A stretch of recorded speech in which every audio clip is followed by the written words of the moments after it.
Paz do Senhor, queridos. Eu estou um pouquinho nervosa, né? Não sei se está dando para perceber já. Mas antes de entrar na mensagem em si, eu queria fazer uma pequena homenagem para o meu pai, que está dando esse culto de ação de graças.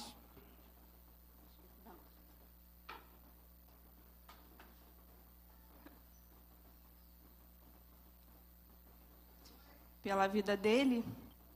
Eu escrevi algumas coisas, eu queria aproveitar esse momento para falar. E aí, antes da gente começar a pregação, eu queria falar isso para ele.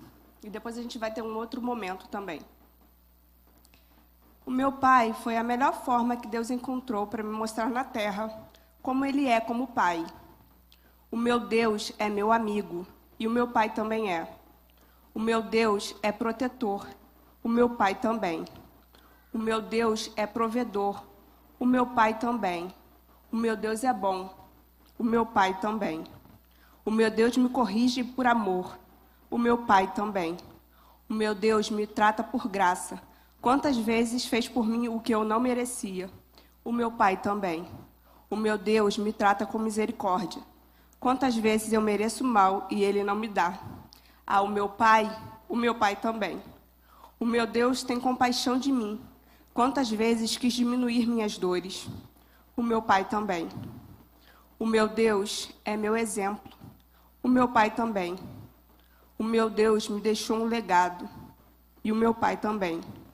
Que eu possa em vida me importar com vidas. Que eu possa me doar pela causa do Evangelho. Que eu possa pregar a palavra de Cristo.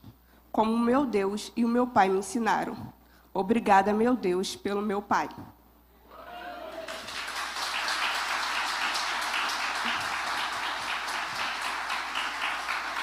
E antes de entrar na palavra, eu queria falar um pouco sobre paternidade. O mundo que a gente vive hoje, a gente vê tanta distorção, tantas coisas erradas, e o que a gente mais vê acontecer dentro das famílias é um abandono paterno. Se você for pesquisar, conversar, você vai ver que, na maioria dos casos, quando o filho é gay, houve um abandono paterno. No uso de drogas, houve um abandono paterno. E a paternidade, ela é tão importante na vida do ser humano que dificilmente alguém vai ter Deus como pai, vai aceitar a Deus como pai, quando o exemplo de pai que ela tiver nessa terra não for um exemplo bom. Eu não sei se os teus filhos são do teu primeiro, segundo ou terceiro casamento, se os teus filhos já são adultos ou se são crianças, mas uma coisa eu sei, se você está vivo, ainda dá tempo de mudar essa situação. Existe o pai, quando ele falece, ele deixa uma herança, seja ela boa ou ruim. Teu pai pode deixar uma casa, um carro para você, mas ele pode te deixar dívidas também. É a mesma coisa no mundo espiritual. O que você vai deixar para os teus filhos? Você vai deixar bênçãos que Deus vai ter bom grado de dar a eles? Ou você vai deixar dívidas para o diabo vir cobrar? É tua responsabilidade. Eu queria hoje fazer uma oração pelos pais, por aqueles que já são, por aqueles que querem ser, por aqueles que acham que não tem mais jeito, mas tem jeito. Há uma situação que você pode mudar. Se você está vivo, você pode mudar. Você pode pedir perdão, você pode voltar a conversar com esse teu filho. Você é um sacerdote, é a tua responsabilidade. Que legado que você vai deixar? Qual é a tua herança?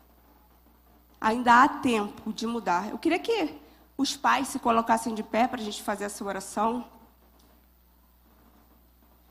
Aqueles que desejam também ser pais. Eu, graças a Deus, irmãos, o que eu falei aqui foi o que eu senti no meu coração, porque é uma verdade que eu vivo. Mas quantas famílias não vivem essa verdade? Você é obreiro, diácono, presbítero, você é músico, seja qualquer função que você tenha na igreja, você é principalmente pai. e é sua responsabilidade. Você é o sacerdote do teu lar. Tome isso como responsabilidade para você hoje. Mude situações que precisam ser mudadas. Não deixe para o caixão, para que só sobre heranças ruins. O rancor, a mágoa, a raiva, o ódio, a falta de perdão. Não deixe isso acontecer. Senhor Deus e Pai, estamos na Tua presença, Deus. E eu te apresento hoje esses homens que estão aqui na Tua casa. Senhor, eles são pais ou pretendem ser pais. E o Senhor é o melhor exemplo de pai. Que eles possam, Senhor, a cada dia se espelhar em Ti como o verdadeiro pai que o Senhor é. Deus, que eles nunca se esqueçam da responsabilidade que eles têm. Da herança que eles vão deixar para os seus filhos, Deus. Senhor, que eles entendam a cada dia que essa é a responsabilidade deles como homem. O Senhor os trouxe a essa terra, deu a eles filhos. E esses filhos são responsabilidade deles. A criação, o caráter, eles vão se espelhar neles para serem homens e mulheres de bem nessa terra. Senhor, que eles nunca se esqueçam, Senhor, que o Teu nome tem que ser glorificado através da vida deles, através dos filhos deles. Porque a Tua palavra diz que Tu abençoas até a 4ª geração, mas Tu também amaldiçoa até a 1000ª geração. E essa palavra é muito dura, é muito pesada. Que eles tenham entendimento, dá a eles sabedoria, eles são os sacerdotes dos seus lares, Pai. É o que eu te peço e te agradeço em nome de Jesus. Amém. Pode se sentar.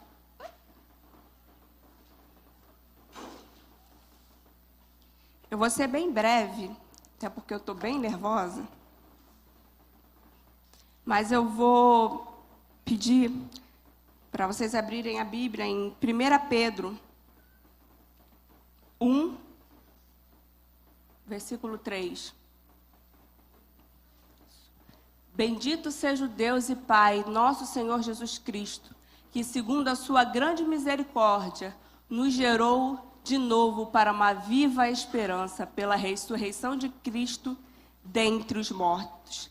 O tema dessa palavra é reavivando a esperança. A gente está passando, o mundo, né?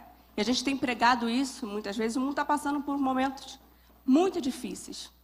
Essa pandemia, ela veio e está matando até agora. Essa semana, perdi uma conhecida de 32 anos, que brincou comigo na infância e se foi dessa doença. Então, ela está aí.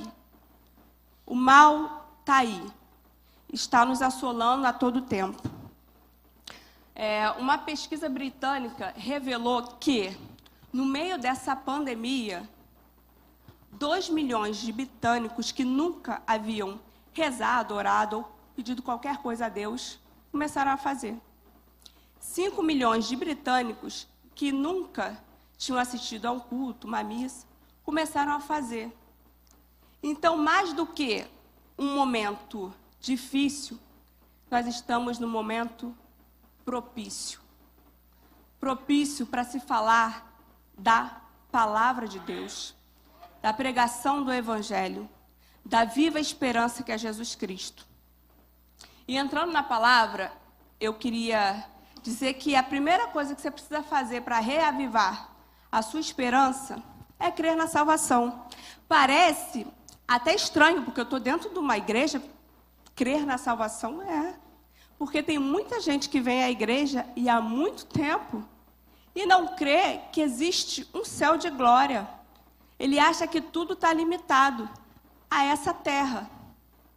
Tanto é que começam as dificuldades e a pessoa logo se afasta, se isola, porque a confiança dela, a esperança dela está toda aqui. E existe um céu de glória esperando por nós, aqueles salvos em Cristo. Então, independente das circunstâncias ou das situações adversas em que a gente vive, existe a esperança do céu. Jesus Cristo veio, morreu, mas Ele ressuscitou. Está à destra do Pai. E aqueles que crerem, permanecerem até o fim, vão estar com Ele no céu. Então, meu querido, não desanima, não desiste. Não venha à igreja só para buscar coisas terrenas. Creia que existe um céu preparado. Você já imaginou ruas de ouro? Lá vai ser lindo demais. E a gente, às vezes, fica tão atribulado com as coisas dessa terra, tão atribulado com as coisas dessa vida, e a gente se esquece do céu. Lá não haverá choro, nem dor, nem morte. Eu fiquei abalada com a morte que eu vi essa semana. Eu saí da minha casa da minha sogra, caminhando e me perguntando a Deus qual era o propósito naquilo, nessa situação tão nova, tão jovem. Mas eu tenho a esperança de que hoje ela está com o Pai. Ela está aguardando a chegada dos crentes. Esse mundo, ele está perdido. As pessoas estão cada vez mais. A gente vê a palavra de Deus se cumprindo todos os dias. Então não deixe de crer. Não esmoreça. Existe um céu de glória para você. E se você só ficar esperando nessa vida, Paulo diz que a gente é o mais miserável dos homens, se a gente espera só nessa vida. Então, para reavivar a tua esperança, creia na salvação. Ela é importante, ela é o melhor presente que Jesus poderia nos dar. Foi para isso que ele veio, foi para isso que ele morreu. Ele não morreu para te dar casa nova, ele pode te dar, mas ele não morreu para isso. Ele não morreu para te dar carro novo, ele morreu para te salvar. E a melhor coisa que ele podia te dar, ele já te deu. Uma outra questão que a gente pode, para reavivar a nossa esperança, que a gente pode fazer para reavivar a nossa esperança, é cercar-se de pessoas que tenham esperança. Bota aí para mim, JV, Isaías 40, 31. Deixa eu ver se é isso. Que nem eu mesmo entendo a minha letra às vezes. É isso mesmo. Mas os que esperam no Senhor renovarão as suas forças e subirão como asas como águia, correrão e não se cansarão, caminharão e não se fadigarão. É com esse tipo de crente que a gente tem que andar. É com essas pessoas que têm fé, que acreditam. Sabe, às vezes você chega para a pessoa e fala assim: nossa, irmã, recebi um diagnóstico muito ruim. Estou com câncer. Aí a irmã fala assim para você: irmão, vamos fazer uma vaquinha então lá na igreja para comprar teu caixão. E é crente. Aí você quer andar com esse tipo de crente, quer ter esperança. Cerque-se de gente que você vai dizer assim, vai contar um problema, e ele vai dizer assim, então vamos orar. Eu creio no milagre, eu creio no que Deus pode fazer. Parece clichê, mas é muito importante. Parece, não, isso é sempre a mesma coisa, mas se você ouvir e pôr em prática, do que adianta você se cercar de gente que não tem fé, que não tem esperança, que não acredita? Você vai ficar do mesmo jeito. Daqui a pouco, você está falando as mesmas coisas, está fazendo as mesmas coisas. Então, se junte com gente que crê também. Que vai chorar com você, vai chorar com você. Mas ele vai se alegrar com você também. Ele vai sentir a tua dor. Mas ele vai dobrar os joelhos contigo. Para que aquela situação mude. Porque a gente está vivendo numa situação, num ambiente que parece que ter esperança e fé é utopia, porque a nossa mente está assim. Então, quando chega alguém com um problema muito sério, a gente logo naturaliza a questão. Ah, está com depressão? Está com depressão. Vamos ao psicólogo? É óbvio, vamos ao psicólogo. Se você sente uma dor no pé, você vai no ortopedista. Se você sente uma dor no coração, você vai ao cardiologista. Mas e para que serve a tua fé, então? É só isso? Você não vai buscar em Deus a cura para a depressão? Vai para o câncer. Vai buscar em Deus a cura para o câncer. Você vai buscar em Deus solução para todos os teus problemas. Porque Ele é Deus. E se você sabe, tem fé que Ele é Deus, você sabe o que Ele pode fazer. Então, o teu primeiro recurso é Deus, não o homem. Então, você tem que andar com gente que o recurso dele é sempre Deus em primeiro lugar. Ele está sempre focado nas coisas de Deus, do céu, aquilo que é eterno, aquilo que não é passageiro.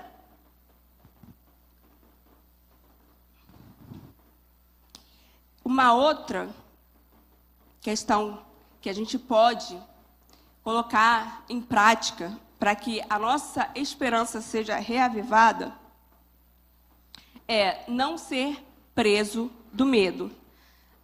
JV, bota aí Zacarias 9:12 para mim, por favor. Voltai à fortaleza, ó preso da esperança.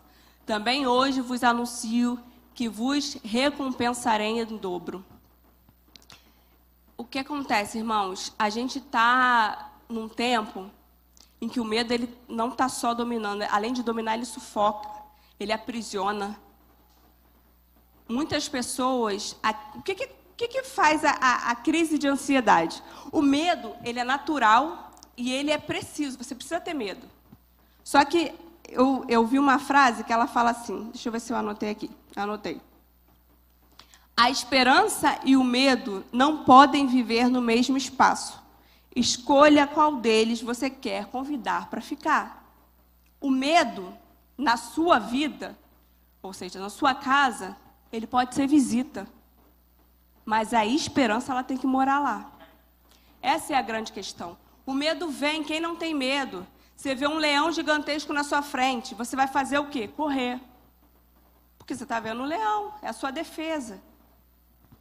Mas, o que está acontecendo com a gente? A gente está vivendo tanto essa questão do medo, tanto, que a gente vê um gatinho e corre também. Por quê? O medo virou pavor. O medo começou a aprisionar. Então, o medo e a esperança, eles não vivem no mesmo ambiente. Ou você é dominado por um, ou você é dominado por outro. Quem tem dominado a tua vida nesse momento?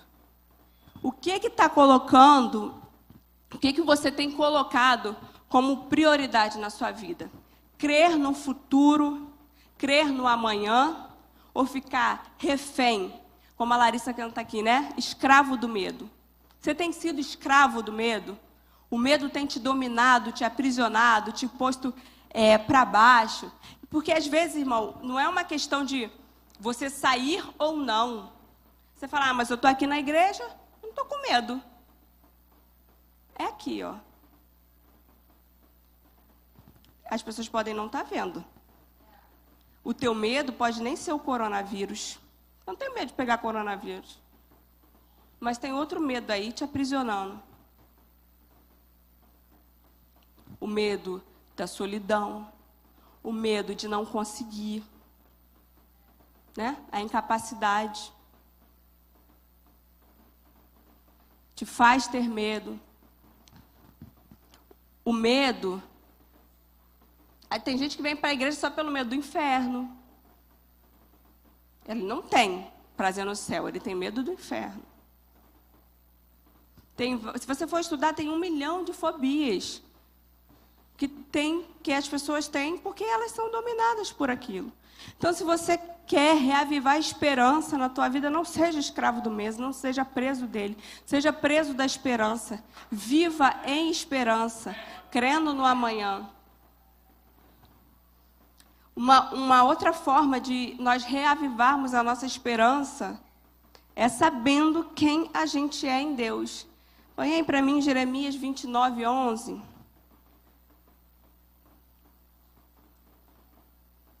Porque eu bem sei os pensamentos que penso de vós, diz o Senhor. Pensamentos de paz e não de mal, para vos dar o fim que esperais. O nosso Deus, Ele sabe quem você é.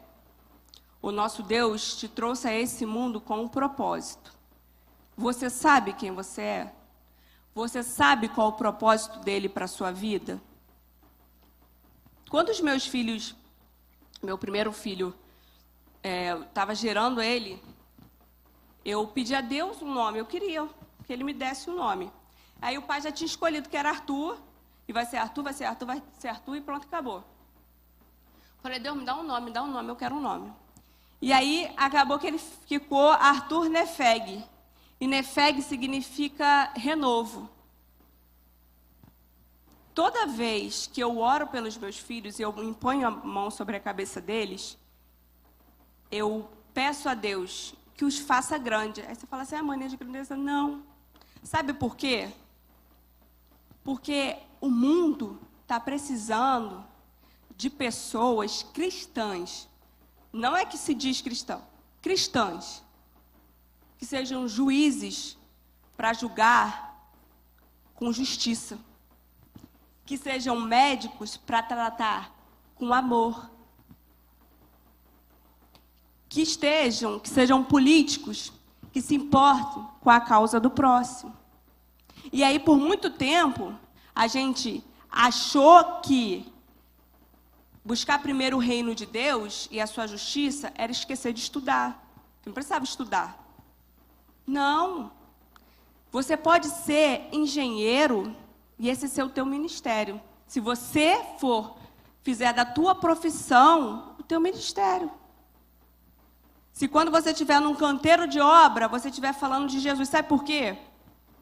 Porque a igreja, templo, né? Não nós que somos a igreja estamos falando, mas o templo, para pregar, para cantar, para limpar, a gente tem aqui, a gente vê acontecer. Mas a igreja não é feita de 50 que fazem isso. A igreja é feita de 300 que frequentam. E como esses 300 são lá fora? Como você é como padeiro? Como você é como lixeiro? Como você é como enfermeiro? Como você é lá fora? Esse pode ser teu ministério também. Escolher uma profissão faz parte do ministério do cristão, porque ele tem que pensar que ele é cidadão fora da igreja. E Deus tem sonhado coisas grandes para vocês jovens que estão aí. Não limite os teus sonhos. Não tem limite. Não tem. Se você sonha futuramente em ser o presidente da República, você pode ser. Em Deus, se você for em Deus, se você for temente a Deus, você vai ser o melhor presidente da República que esse país vai ter. Se você sonha em ser advogado, se você for advogado, em Deus você vai ser o melhor advogado que esse país vai ter. A gente precisa de gente que queira estar em cargos altos, não para se envaidecer, não deixar a ganância entrar no seu coração, mas para dizer, Deus, eu quero viver os teus propósitos, eu quero chegar no meio dessa gente incrédula, ímpia, que é gananciosa e dizer, Jesus transformou a minha vida, foi Ele que me colocou aqui. Você vê como é lindo quando você vê gente que chegou a patamares altos e não se esqueceram de quem colocou elas lá. Davi foi rei e o tempo todo ele vai dizer que Deus é que colocou, foi Ele que fez, é Ele que faz. Então não desista dos teus sonhos. Deus tem um propósito para você. E a gente fala, o crentez, que Deus tem um propósito, mas Ele tem. Ninguém veio a esse mundo por acaso. Foi aprovado o aborto na Argentina. Ninguém veio a esse mundo por acaso. Você não veio por acaso. Você não é obra do acaso. Você tem um propósito, uma missão. Faça essa missão da melhor forma que você puder fazer.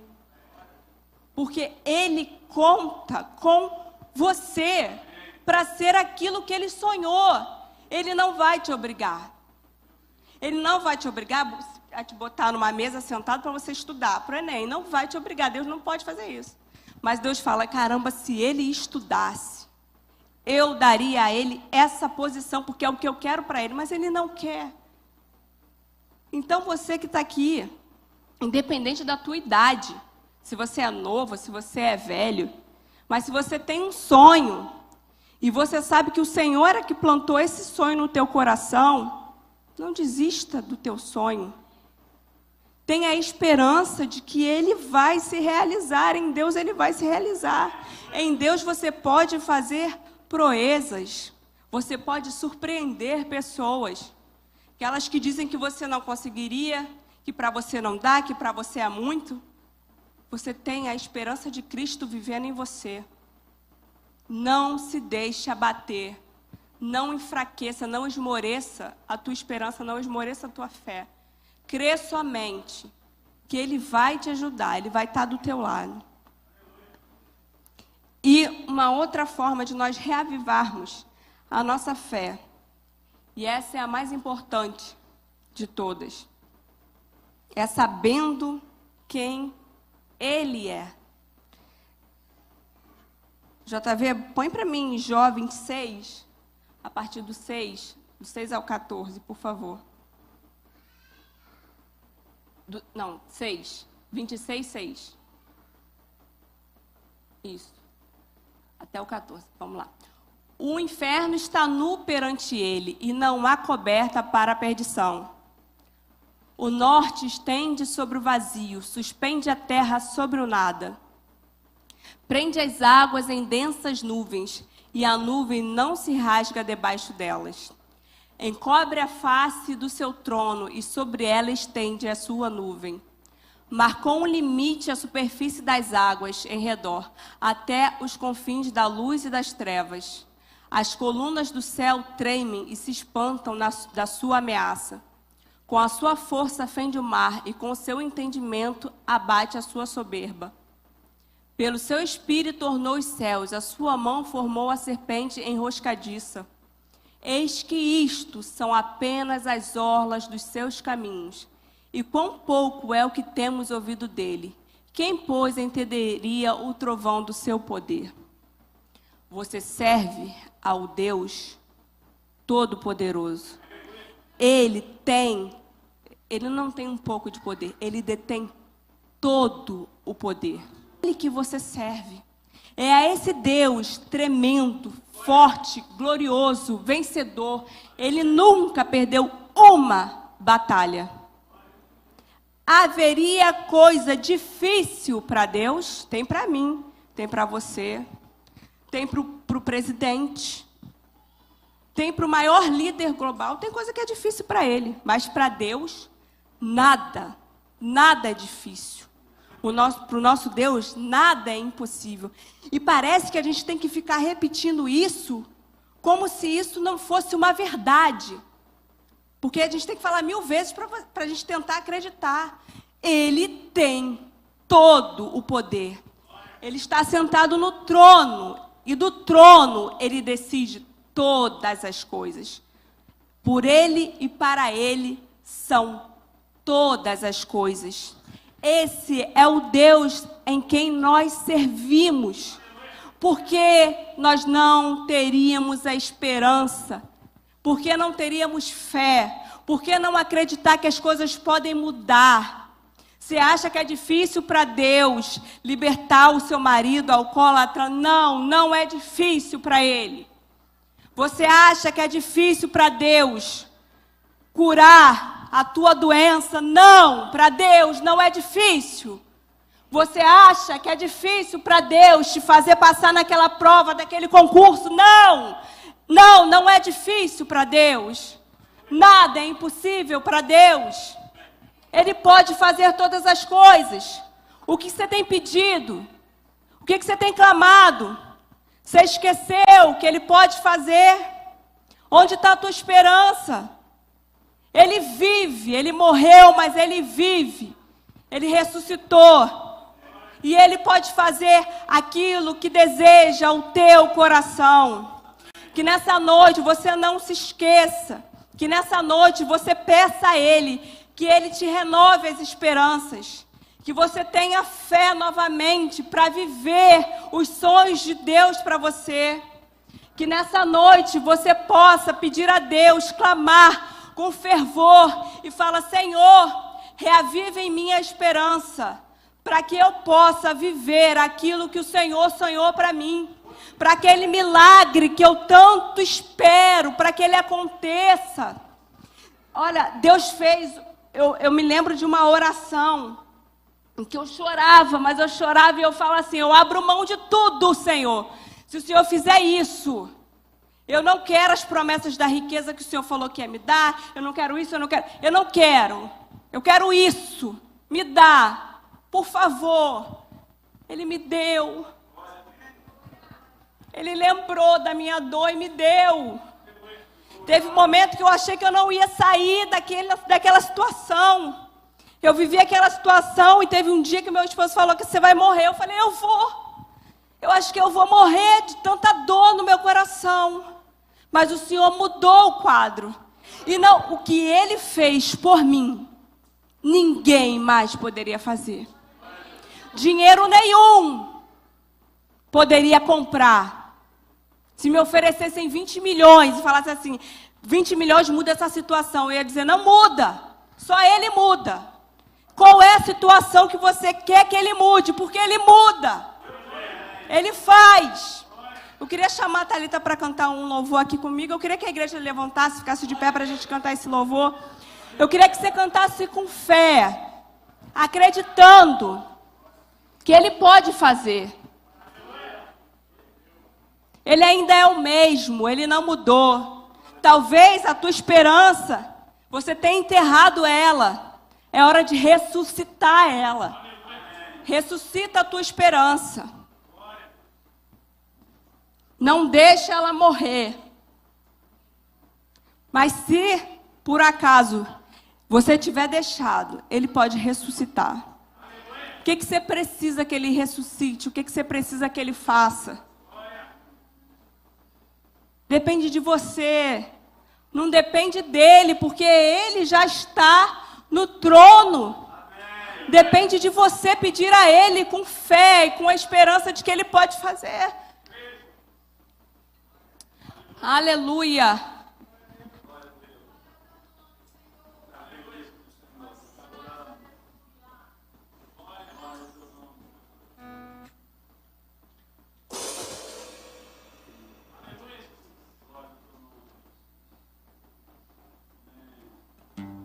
Poderá o cego enxergar, o surdo ouvir, haverá esperança para o aflito.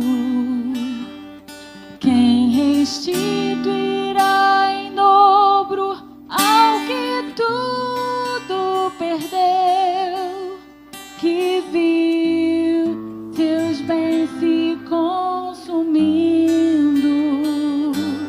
poderá o que teve a família destruída assentar-se à mesa e novamente ser feliz.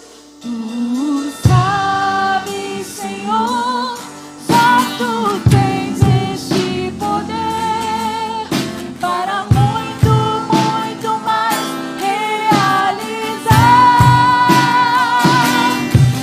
Andarei pela fé, neste vale vou profetizar que tudo que está morto eu verei ressuscitar. Poderá o cego enxergar, o surdo ouvir, haverá esperança para o aflito. Quem restituirá em dobro ao que tudo perdeu, que viu